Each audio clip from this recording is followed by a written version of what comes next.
Au départ, le projet est né de l'horloge, du Virtual Time. Je me suis posé la question sur cet outil numérique, qu'est-ce qu'il influe sur nos vies. Et en fait, effectivement, il influe une accélération temporelle où tout est beaucoup plus rapide que ça l'était dans les années 50, par exemple. Et donc, cette horloge, en fait, je me suis dit, tiens, ça serait bien de matérialiser dans le concret, dans le réel, cette accélération temporelle. Et c'est comme ça que je me suis dit qu'il fallait utiliser une horloge analogique à aiguille pour matérialiser cette accélération. Et donc j'ai réfléchi à quelle était temporellement cette accélération du temps. Et en regardant les jeux vidéo, je me suis aperçu que, très bizarrement, en fait, le temps a été accéléré 60 fois. Alors, c'est fait dans les jeux vidéo pour justement éviter l'ennui. Donc, du coup, on accélère le temps et dans tous les jeux vidéo, on s'aperçoit qu'en fait, l'accélération est multipliée par 60. Donc, c'est pour ça que cette pendule, je l'ai accélérée 60 fois, c'est-à-dire que l'aiguille des secondes fait le tour en 1 seconde. Et donc, du coup, on a cette impression oppressante du temps qui défile et on ne peut pas arrêter le temps. Et donc, ça, c'était cette première œuvre qui m'a permis de matérialiser l'accélération, ce que j'appelle l'accélération du temps virtuel. Je parle du temps virtuel, ni plus ni moins, parce que depuis un peu plus d'une vingtaine d'années maintenant, le numérique est rentré dans nos vies, à tous. Et en fait, le numérique a profondément modifié notre rapport à la vie et notamment notre rapport au temps. Tous ces outils numériques qui sont à notre disposition font que nous avons un rapport au temps qui est complètement différent d'il y a une cinquantaine d'années. Donc, en fait, cette influence est assez troublante parce que, effectivement, tout va plus vite, mais on s'aperçoit qu'en fait, c'est de la rapidité bâclée. Enfin, je le dis comme ça, mais puisque à l'époque, en fait, comme c'était beaucoup plus long, en gros, j'utiliserai cette expression, on prenait le temps de faire les choses. Et en prenant le temps de faire les choses, on faisait les choses de façon réfléchie et de façon appliquée. Et donc, du coup, on était beaucoup plus productif qu'on ne l'est aujourd'hui. C'est pour ça que j'ai trouvé ce terme-là, qui est le virtual time. Donc, c'est cette espèce de vie dans laquelle on vit aujourd'hui, qui est une vie du virtuel.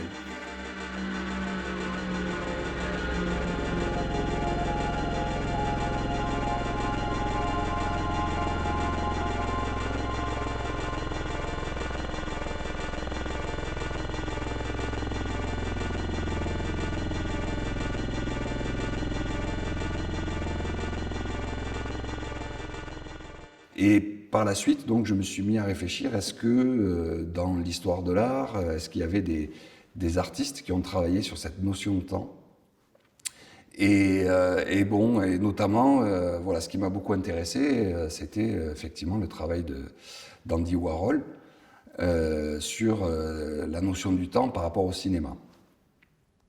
Il a filmé donc l'Empire State Building et il diffusait le film donc entre guillemets en temps réel, ce qui fait que ça provoquait l'ennui, ça provoquait une nouvelle façon de regarder en fait l'image, puisque Warhol considérait que le cinéma était des raccourcis de temps, et donc là il voulait montrer le temps concret et le temps réel. Et donc en constatant ça, je me suis posé la question si aujourd'hui c'était toujours valide, et donc c'est pour ça que j'ai décidé de faire ce projet-là, qui est une sorte d'update du travail d'Andy Warhol. Et, et donc j'ai voulu, 50 ans plus tard, réactualiser en fait le film d'Andy Warhol et de le mettre sous la présence en fait du Virtual Time. Donc j'ai réussi à ce que je puisse faire un tournage à New York 50 ans jour pour jour après le tournage d'Andy Warhol, donc ce qui était le 26 juillet 2012. Et donc ça m'intéressait parce que je rentrais encore dans une question temporelle, c'est-à-dire de date à date 50 ans après. Alors tout est construit selon toujours les lois de temporalité. Warhol avait commencé son film à 20h42, il avait terminé à 2h40 et quelques du matin. Et moi j'ai repris de la continuité, c'est-à-dire que j'ai commencé le film à 2h42 du matin jusqu'à 10h42 du matin. Et donc je reprends en fait la question des 3-8 et pouvoir faire le tournage à la date du 26 juillet 2012 qui correspond exactement aux 50 ans, à l'anniversaire des 50 ans du tournage de Warhol.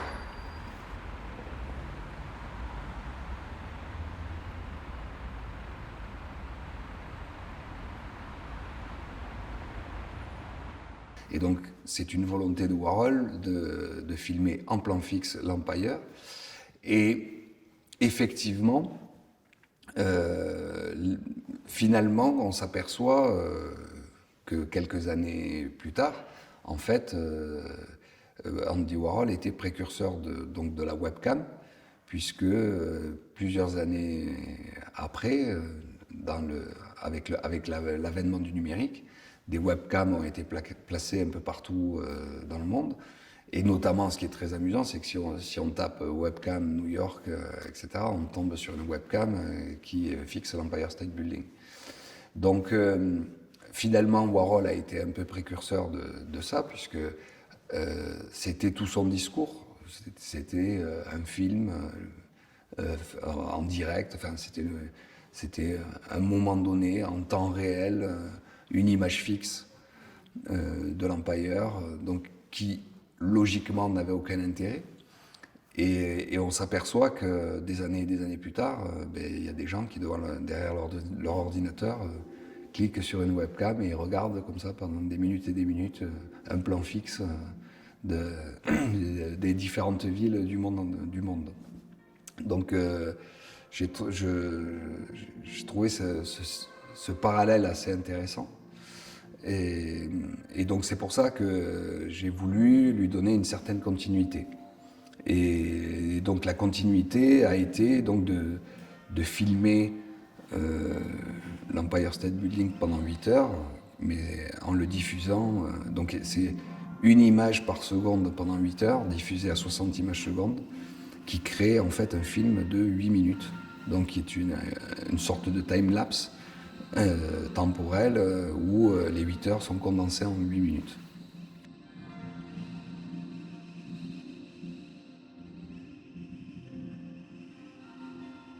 Et on s'aperçoit qu'aujourd'hui, dans le cinéma, en fait, on utilise beaucoup maintenant le time-lapse.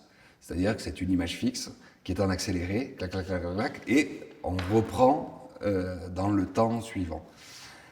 Donc finalement, c'est assez intéressant parce qu'il y a aussi ce rapport, par rapport à l'histoire du cinéma, ce rapport technique, en fait, de comment on fait prendre conscience au spectateur d'une ellipse dans le temps.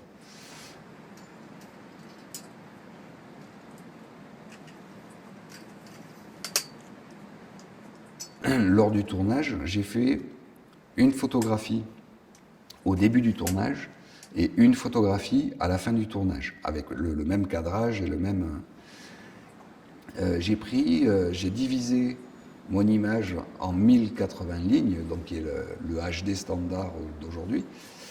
Et donc il y a la première ligne qui est l'image que j'ai prise au début du film, et la deuxième ligne qui est la deuxième ligne de l'image que j'ai prise à la fin du tournage. Et donc à chaque fois c'est entrelacé l'un dans l'autre.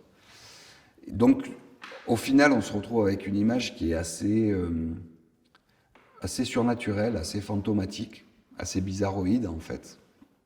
Parce que quand on la voit de loin, on a une espèce d'image fantôme de l'Empire. Et après, quand on se rapproche de l'image, effectivement, on voit qu'il y a des lignes entrelacées les unes dans les autres. Et donc, ça m'intéressait parce que c'était une manière de représenter le virtual time d'un point de vue de l'image fixe, de l'image photographique. Et donc, je pouvais montrer une compression de 8 heures de temps sur une seule et même image. Une time-lapse, c'est-à-dire 8 heures. Et il y a 8 heures représentées sur une image. Donc ça, c'est la première photo qui est dans l'exposition. D'ailleurs, cette photo s'appelle Time Machine. Et donc il y a toujours la référence en fait au cinéma parce que Time Machine, c'est le nom de la machine à remonter le temps dans le film Retour vers le futur. Voilà, donc effectivement, cette image est un peu comme une machine à remonter le temps, quoi.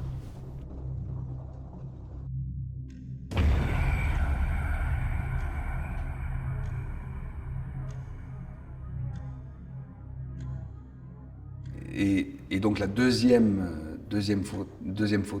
image, elle est fabriquée selon le même principe, sauf que là je ne parle pas vraiment du virtual time, mais je parle de l'espace géographique.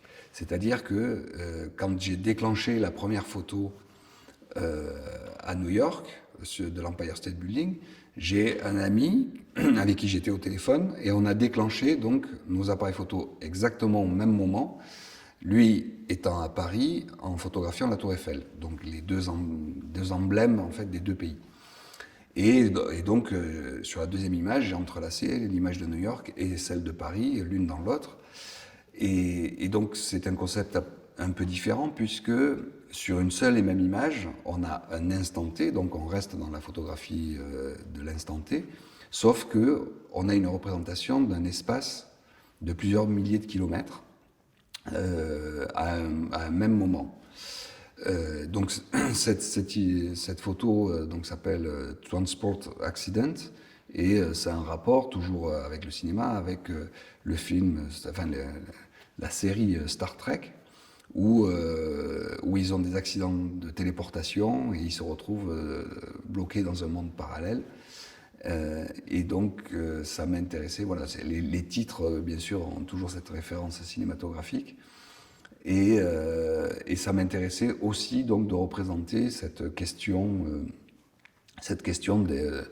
de raccourci géographique qui est due toujours pareil à l'outil numérique, puisque aujourd'hui, grâce à l'Internet, on a accès géographiquement au monde entier en étant chez soi, donc voilà. Et aussi, effectivement, les développements des transports qui font que le monde est devenu de plus en plus petit, puisque on a accès à des espaces géographiques lointains où, dans les années 50, c'était des véritables expéditions, et aujourd'hui, grâce au transport, on arrive à raccourcir le temps comme l'outil numérique raccourcit notre temps dans notre quotidien.